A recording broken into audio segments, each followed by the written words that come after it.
বাড়ি থেকে ঢাকাতে আসার পর মনটা মা বাবা ভাই বোনদের জন্য অনেক বেশি অস্থির অস্থির লাগে। তো নিজ হাতে আমি আমার বাবার বাড়ির আঙ্গিনা হতে একটি ধুন্দুল কেটেছিলাম, তো সেটাই আসলে আমি আসার সময় নিয়ে এসেছি। আর নিজেদের ঘের থেকে কিছু চিংড়ি মাছও নিয়ে এসেছিলাম, তো সেটাই আসলে রান্না করব। আর এইদিকে লেবু পেকে হলুদ হয়ে আছে, বাড়ির কারোর নজরে নাই। তো এই লেবুটিও আমি ছিঁড়ে নিয়ে আসলাম। তো ধুন্দুল দিয়ে হচ্ছে চিংড়ি মাছ দিয়ে রান্নার রেসিপিটি আপনাদের সাথে শেয়ার করতেছি। তো চিংড়ি মাছগুলো এই যে আমি একে একে কেটে নিব।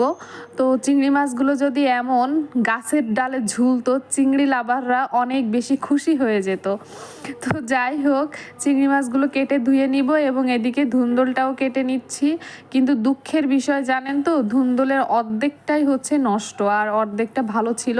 এই জন্য আমি কিছু কাঁকরোল এনেছিলাম বাড়ি থেকে। আমাদের আঙ্গিনায় একটা কাঁকরোল গাছ ছিল, তো সেখান থেকে আম্মু আমাকে কিছু কাঁকরোল পেড়ে দিয়েছিল। তো সেটাই এর সাথে মিক্সড সবজি হিসেবে রান্না করব। তো সেই মোতাবেক আমি সব কিছু কেটে ধুয়ে পরিষ্কার করে নিচ্ছি। চিংড়ি মাছটা আগে থেকে ভেজে রেখেছিলাম সকালে, এই যে। আর চিংড়ি মাছ ভাজা দিয়ে গরম ভাতের সাথে অনেক মজা লাগে। তো রান্না হতে হতে আমি মনে করেছি যে আমি গরম ভাতে কটা চিংড়ি মাছ দিয়ে ভাত খেয়ে নিব। এই যে কাঁকরোলটা আমি ছুলে কেটে নিচ্ছি। কাঁকরোল, ধুন্দুল এগুলো কিন্তু প্রচুর ভিটামিন এবং খনিজ সমৃদ্ধ খাবার।